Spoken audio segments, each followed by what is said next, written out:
As we await news on whether Kevyn Adams will remain the Buffalo Sabres general manager, let's talk about one of his potential replacements should the Sabres move on. Let's have the Lou Lamoriello conversation. Is he the right man for the job at 82 years old to turn the Buffalo Sabres around? We'll explore that idea coming up on Locked On Sabres.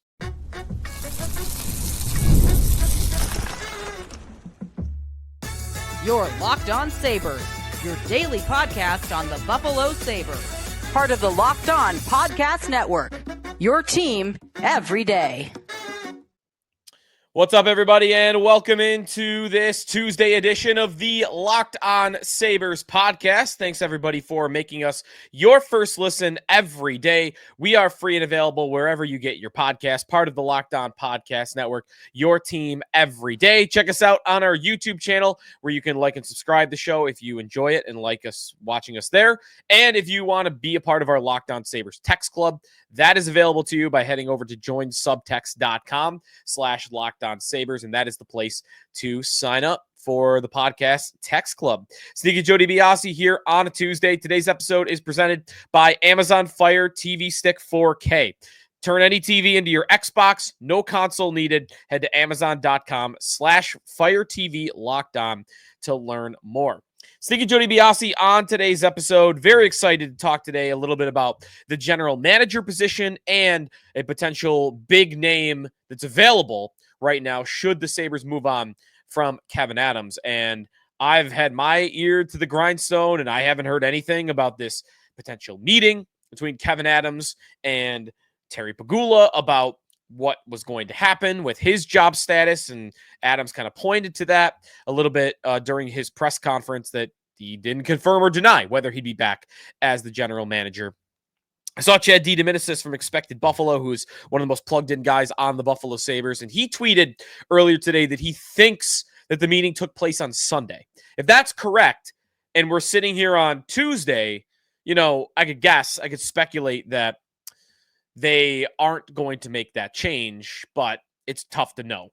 And maybe Pegula is stewing on it. Maybe I find it hard to believe that if he was being removed as GM, that it wouldn't already be out there, which is why I might lean that he's going to stick as the general manager. But today, because it is still a potential that he is not, let's take a look at one option in Lou Lamoriello, and we'll spend a minute on Mike Sullivan today, the head coach, because if they were to make a big move like this at GM, I think it would kickstart an interesting conversation about who the head coach is that we're not currently having. Because right now it feels like Lindy Ruff will be back and he'll get another swing at this, and that most people don't even really have a problem with that. But if you bring in a guy like Lou Lamoriello, that might change it up a little bit. Plus, we'll talk a little playoffs later in today's show. Quick news update on the podcast. Tomorrow, we're going to have Rochester Americans head coach Mike Leone on the show. So we'll talk to Coach Leone about the first two games so far of round one against Syracuse, the season as a whole, and the build of the team, some of the young guys. We'll get into a lot with him tomorrow. So excited about that. Tune into tomorrow's show if you are interested. But let's get into Lou Lamoriello, 82 years old. Yes, 82 years old. We are talking about today on this show the idea of an 82-year-old man running the Buffalo Sabres. He was running the New York Islanders until his contract expires this offseason, and it was announced by the Islanders last week that they will not be renewing the contract. Lamoriello been with the New York Islanders for the last 6 years, really going back, well, I guess it's 7, going back to 2018, June of 2018. Before that, of course, a 3-year stint with the Toronto Maple Leafs, and then decades with the New Jersey Devils, 1987 to 2015. He has got as much general manager experience as anybody in the league's history. And the Sabres team, of course, has not hired a experienced general manager since the 1980s. It has been 4 decades since they have done that. So let's talk today about the pros and the cons of Lou Lamoriello, who, I'll be upfront, has never been my favorite. Ever been my favorite. And I think the game has passed him by a lot in the last 10 years even, to go back that far. But I also do understand some of the pros to this, and I don't even know that I would totally be against it, even though I do. I'm kind of caught in between here. I think the game is passing them by a lot, and I also feel like there are positives that are tough to ignore about hiring Lamoriello. So let's get into first kind of the cons about Lamoriello, and not even necessarily the cons, but what he brings now as a general manager for an NHL team. And all you really got to do is look at his seasons with the New York Islanders. Now, this is not totally a con. It's a little bit of both. The Islanders, in my opinion, have been a team that has kind of capped their own upside, if you will. I don't think they have much superstar talent, and think this is the way Lamoriello wants to play. He wants to play a very boring defensive style, tough nose, and he brings in coaches that he knows are going to play the system in which he wants. And that is how the team is also built. The team is built to play a 2-1 hockey game, which is why they've been the most boring team in the league for these 7 years that Lamoriello has been the general manager. But to be fair to him, he only missed the playoffs twice in those years, one of which was this past season. But he's won rounds even. I mean, you got to go back to 2021, but they did make it to the conference finals, or it was the COVID year, so I guess the semifinals. The year before that, they made it to the conference finals. The year before that, they made it to the second round, and they have 2 first-round exits since. So you do have some success, but it always did feel capped. It felt like, okay, conference finals is the most this team is doing. And that's about it, because this team needs more star power and more juice to reach the finals. But all of this sounds spoiled a little bit coming from someone that covers the Buffalo Sabres, because here, all we are really worried about at the moment is breaking this damn playoff drought. That's it. And Lamoriello, you might not like the style he plays. It's definitely not fun to watch, but it's hard to argue with the results of the last 7 years. And that's no guarantee that you would get those same results. And this is where a little bit of my concern comes in before I get to the argument for Lamoriello. The concern would be the way Lamoriello's been building his teams for recent years is totally opposite to the way the Sabres are currently constructed. Is that a good thing or is that a bad thing? I think it might be a bad thing, because you have a lot of players that I think are playing at their best when they play a more wide open, up and down the ice type of style. And we've already tried the experiment for a couple of years, and more so the 23-24 season, of slowing the game down and, being a little bit more tough nose and a little bit more conservative and defensive in your own end, and not being as aggressive with your breakout patterns, and defensemen being a little bit tighter on their leash around the blue line and not jumping up into plays. This is all Lamoriello hockey. And they tried to do that, and didn't really fit with the skill set of a lot of these Buffalo Sabre players. But again, you might say to that, the counter is, well, Lamoriello is going to bring in players that better fit that style. That's a little scary to me. It's actually a lot scary to me. And it's one of my biggest drawbacks is I don't think he fits with the roster that you currently have. And I would be very afraid of the moves that he would do. So Lou Lamoriello, of course, another con is he's 82 years old. And what type of energy does he still have to do this? If he still does, all right. And we're talking about maybe a 2 to 3 year relationship.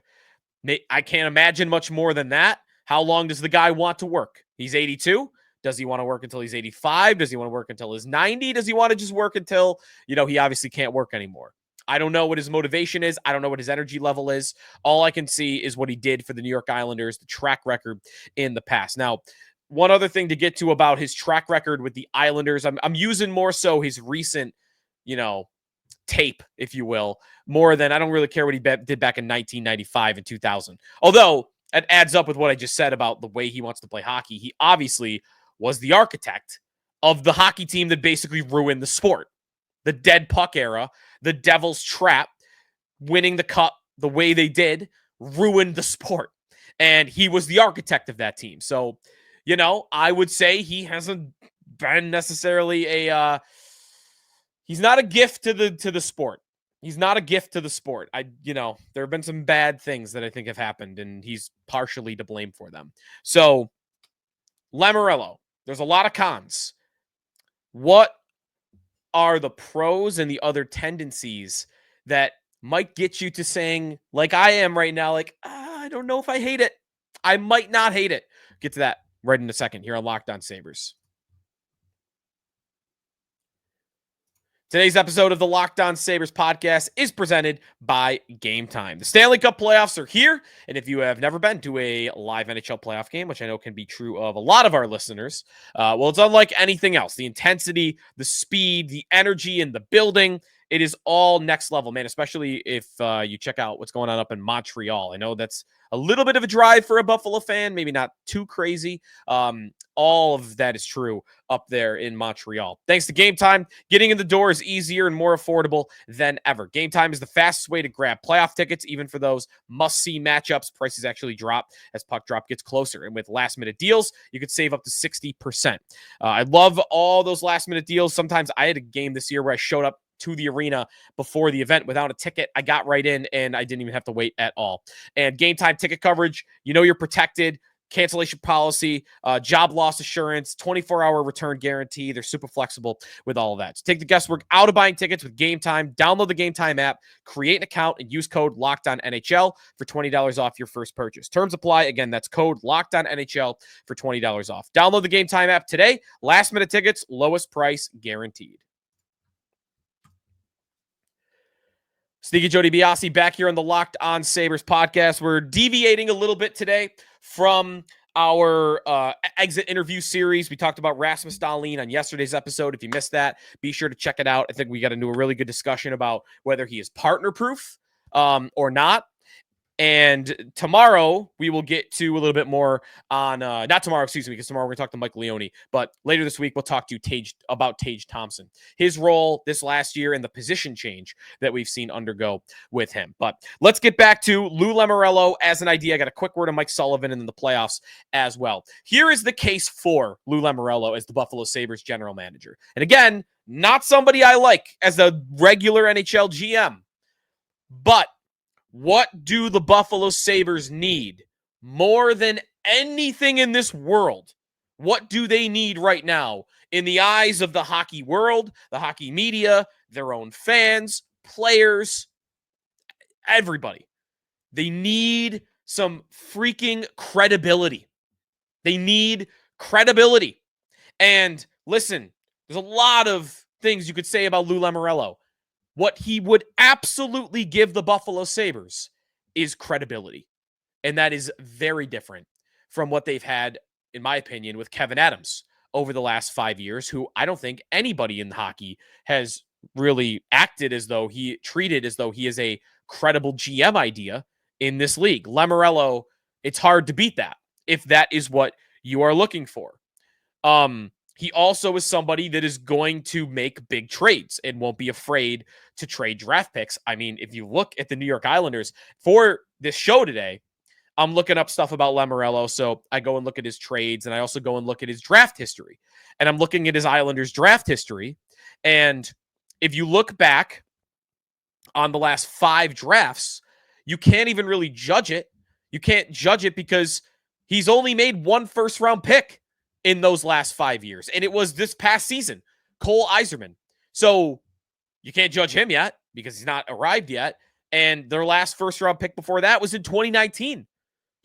But where did all those picks go? Trades. And that might sound appealing to a Sabre fan that has thought, and I think you could back up, that Kevyn Adams has been kind of fueled by inaction over the last 5 years. It's been patience, and there haven't been a lot of big swings and big trades. He just started doing that more with hockey trades, but those first-round pick trades, the Sabres haven't traded their first-round pick in a decade. Their own first-round pick, actually, more than that. They haven't traded any first-round pick in a decade. Meanwhile, during that time, Lou Lamoriello in New York in 2020 trades a first, second, and third-round pick for Jean-Gabriel Pageau. Then 2 years later, he trades his first-round pick to Montreal for defenseman Alex Romanov. And then the next year, he trades his first-round pick and one of his better prospects, another young player, for Bo Horvat. Pick. He keeps trading his first-round picks.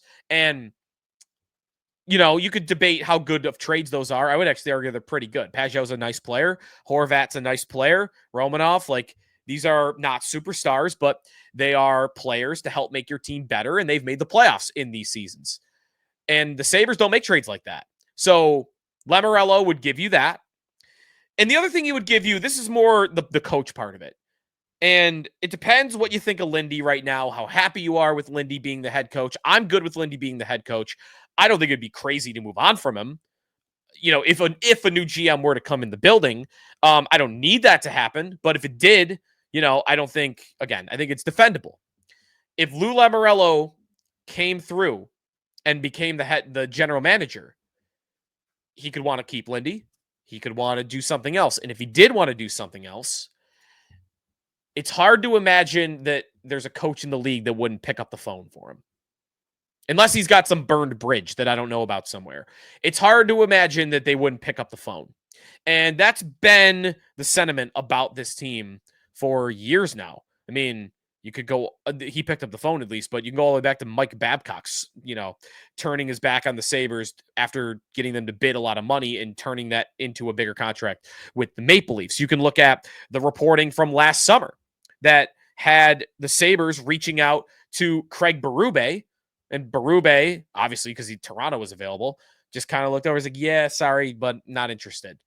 Lou Lamoriello might have a better chance of success of landing a big coach like that. Again, it depends how much you want that for the Sabres right now. And this is where I want to briefly bring up Mike Sullivan, who he has parted ways with the Pittsburgh Penguins, longtime Penguins head coach, multiple Stanley Cups, a great record, not necessarily recently, but a veteran cup-winning head coach.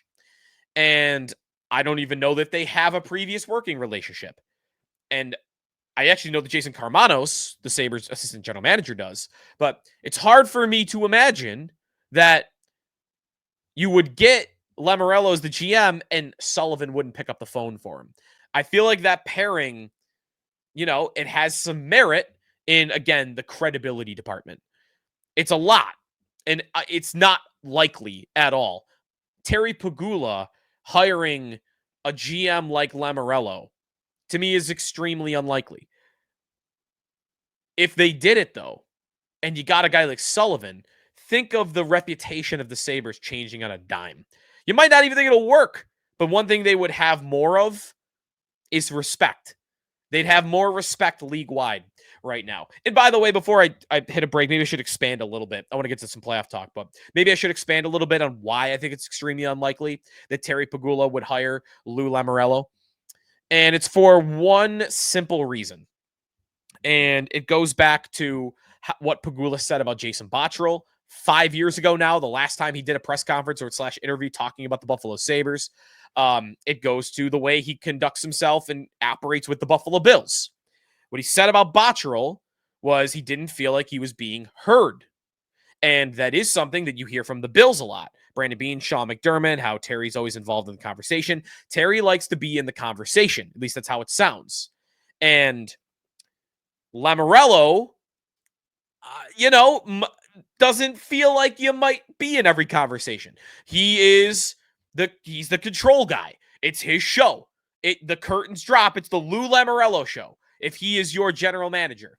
And I don't think Terry Pegula necessarily would love a GM like that. So that to me is the biggest reason why I don't see it happening. Beyond the fact that like Kevyn Adams would no longer be a part of the organization, I would imagine there are other things too. There's a lot to dissect here. There's a lot to get into. But to me, the critical points to summarize on Lou Lamoriello. He wants to play a defensive style. He builds his team that way. He is very often going to trade draft picks for veteran players. He could probably get a phone call with any established big name coach in the National Hockey League. He would bring credibility back to the Buffalo Sabres. He's also 82 years old. To me, those are like the 5 pillars of this conversation with Lou Lamoriello. Let me know your thoughts, your opinion on our text club. If you're not already a member of our text club, join subtext.com/LockedOnSabres. There's also the podcast account at LockedOnSabres if you want to share that way, but the text account is definitely the best place to do that. And before we talk some playoffs, I will mention a couple of texts here from our group chat. The first text I got is that Lou is past his prime. That's just it. He's past his prime, and I don't want to touch it at all. Another says, I would prefer Sullivan, but not Lamoriello. Get me Sullivan without Lamoriello. I don't know. There would be a new GM that's not Lamoriello with Sullivan, I guess is the way that person would have it going. All right, when we come back, I got a couple of words on the playoffs. There's a story in Winnipeg about Connor Hellebuyck that is really interesting to me, both as a league-wide NHL story, and then I'll loosely connect it to the Sabres. That's coming up here on Locked On Sabres. Today's episode of the Locked On Sabres podcast is presented by FanDuel Sportsbook. Was just diving in on some of the odds for tonight at FanDuel. I like Toronto to finally win this series against Ottawa in 5 games. -170 right now on the money line. If you've watched those games or if you've looked at the numbers, they have been the dominant team. I mean, Ottawa had like 14 shots on goal going into overtime in game 4 in which they won. Toronto is the better team. I would pick them to win, but you could bet on everything from these other NHL playoff games or the NBA playoffs as well. And you've had some great games recently in the NBA playoffs. FanDuel's giving new customers on all this an incredible way to get in on the action. Right now, when you join FanDuel and place your first $5 bet, you'll get $250 in bonus bets if your bet wins. And it's not just all the games. I mean, it's the prop bets. It's in the NBA, 3-pointers and steals and assists. In hockey, it's goals and assists and save props for the goalies if you want. FanDuel has so many ways to bet your favorite player props. So don't miss out. Head to FanDuel.com, claim your $250 bonus bet again today for that $5 first bet. $250 in bonus bet if your first bet wins. Head to FanDuel.com, claim your bet today. Sneaky Joe DiBiase here on the Locked On Sabres podcast. The Sabres in off-season mode. We're waiting on Kevyn Adams. Haven't heard anything yet. The playoffs, meanwhile, roll along. Just heard me on a little FanDuel spot there. I think Toronto is going to win this series against Ottawa. They've looked like far the better team. Same with Carolina. The other series are all pretty close. The one series that's got my eye right now, St. Louis and Winnipeg. He's not a big enough name, but Connor Hellebuyck is starting to become the guy that can't do it in the postseason. The best goalie in the world. Who most would call the best goalie in the world.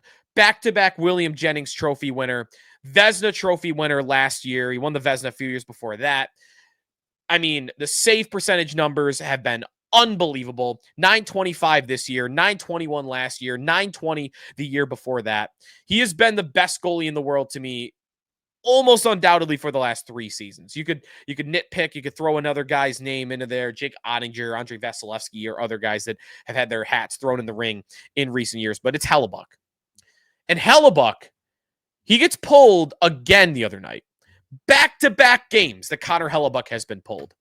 And now you look at his playoff resume and you start to go, okay, there were good seasons early, but last 3 playoff campaigns, a 2-10 record, and his save percentage in 3 different series, 886, 864, 817.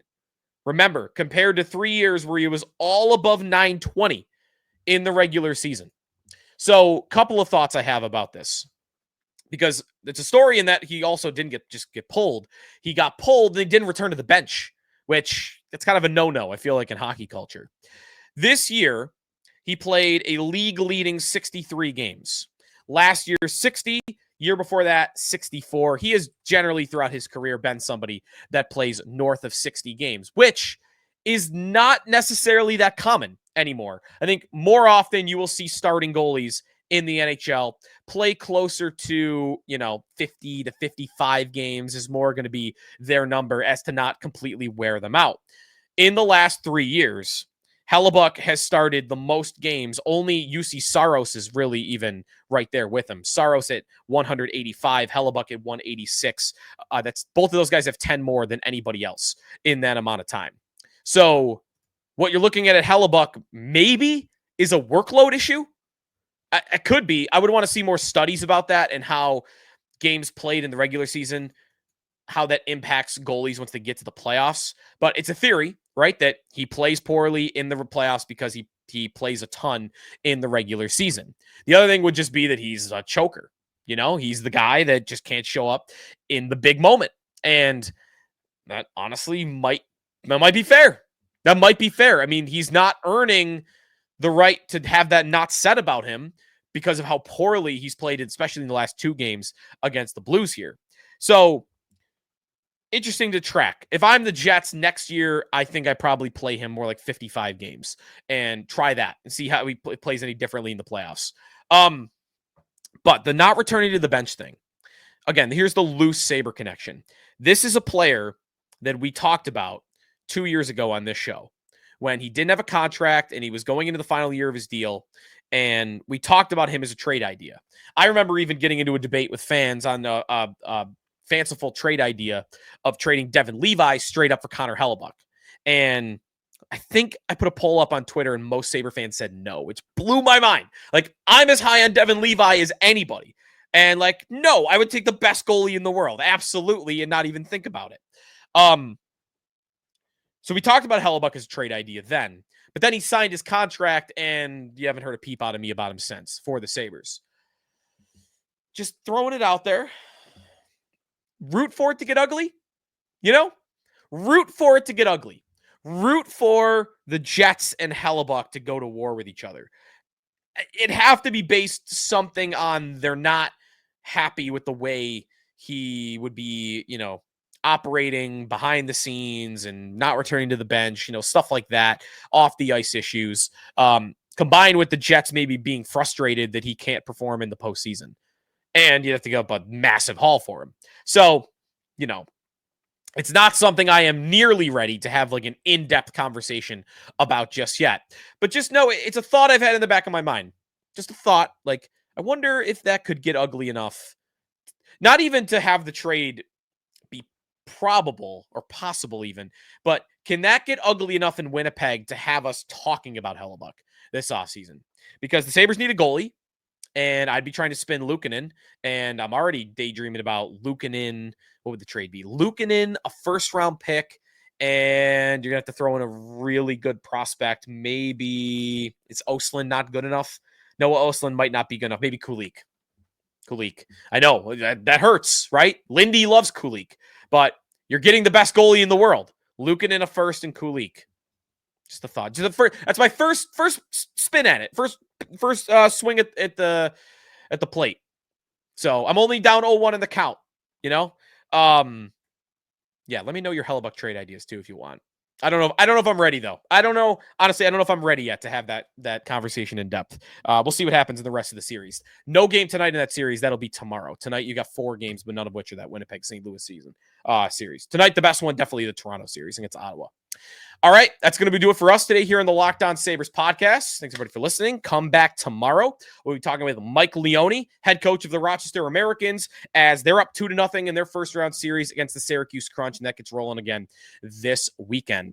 And if you're looking for more overall coverage of the Stanley Cup playoffs, great stuff from our guys at Locked On NHL Game Night. Every game, every night, until a Stanley Cup champion is crowned. Get your local analysis on a national stage. Find NHL Game Night on Locked On NHL and YouTube, or wherever you listen to your podcasts.